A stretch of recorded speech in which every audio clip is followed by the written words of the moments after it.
सबको जय श्री राधे। दोस्तों, आशा करती हूँ आप सब स्वस्थ होंगे और अच्छे होंगे। तो आइए सुनते हैं आज की कहानी। कार्तिक कृष्ण पक्ष की त्रयोदशी तिथि के दिन धनतेरस का पर्व पूरी श्रद्धा और विश्वास के साथ मनाया जाता है। धन्वंतरी के अलावा इस दिन देवी लक्ष्मी जी और धन के देवता कुबेर की भी पूजा की जाती है। इस दिन को मनाने के पीछे धन्वंतरी के जन्म लेने की कथा के अलावा एक कहानी और प्रचलित है। कहा जाता है कि एक समय भगवान विष्णु जी मृत्युलोक में विचरण करने आ रहे थे। तभी माँ लक्ष्मी जी उनके साथ आने का आग्रह करती हैं। तब भगवान विष्णु जी ने कहा कि यदि मैं जो बात कहूँ तुम अगर वैसा ही मानो तो फिर मेरे साथ चल सकती हो। तब माँ लक्ष्मी जी ने उनकी बात मान ली और भगवान विष्णु जी के साथ मृत्युलोक पर चली आई। कुछ देर बाद एक जगह पर पहुंचकर भगवान विष्णु जी ने लक्ष्मी जी को वहीं रुकने के लिए कहा और कहा कि जब तक मैं न आऊं तुम यहीं रुकना। मैं दक्षिण दिशा की ओर जा रहा हूं, तुम उधर मत आना। भगवान विष्णु जी के जाने के बाद लक्ष्मी जी के मन में बहुत से सवाल आने लगे। अब वो मन में सोचने लगी कि दक्षिण दिशा में आखिर ऐसा क्या है जो मुझे वहां जाने के लिए मना किया। और भगवान स्वयं वहां चले गए, लेकिन मुझे यहीं रोक लिया। लक्ष्मी जी से अब रहा नहीं गया और अब वो भी भगवान विष्णु जी के पीछे पीछे वहां चल पड़ी। कुछ आगे जाने पर उन्हें सरसों का एक खेत दिखाई दिया जिसमें बहुत सारे फूल खिले थे। सरसों के फूलों की शोभा देखकर वो बहुत प्रसन्न हुई और उन्होंने फूल तोड़कर अपना श्रृंगार किया और अब वहां से आगे बढ़ी। और आगे जाने के बाद माँ लक्ष्मी जी को एक गन्ने का खेत दिखाई देता है और अब माँ लक्ष्मी जी ने वहां से एक गन्ना तोड़ा।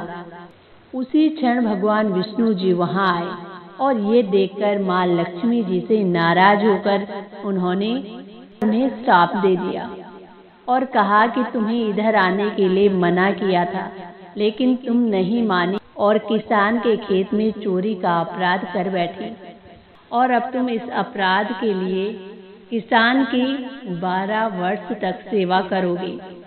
ऐसा कहकर भगवान विष्णु जी उन्हें वहां छोड़कर क्षीर सागर चले गए। तभी लक्ष्मी जी उस गरीब किसान के घर रहने लगी। एक दिन माँ लक्ष्मी जी ने उस किसान की पत्नी से कहा कि तुम स्नान करके पहले मेरी बनाई गई इस देवी लक्ष्मी का पूजन करो और फिर रसोई बनाना। तुम जो मांगोगी वो तुम्हें मिलेगा। किसान की पत्नी ने अब ऐसा ही किया।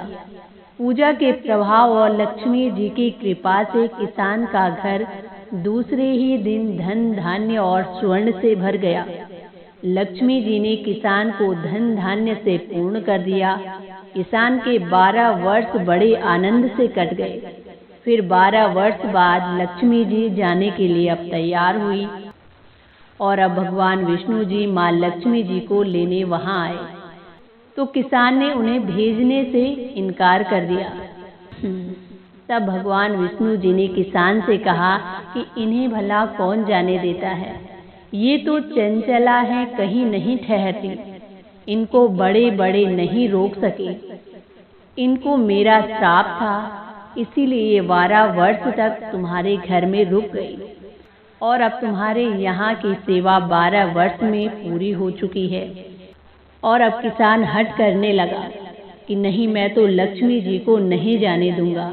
तब माँ लक्ष्मी जी ने कहा कि हे किसान, तुम मुझे रोकना चाहते हो तो जो मैं कहूँ वैसा करो।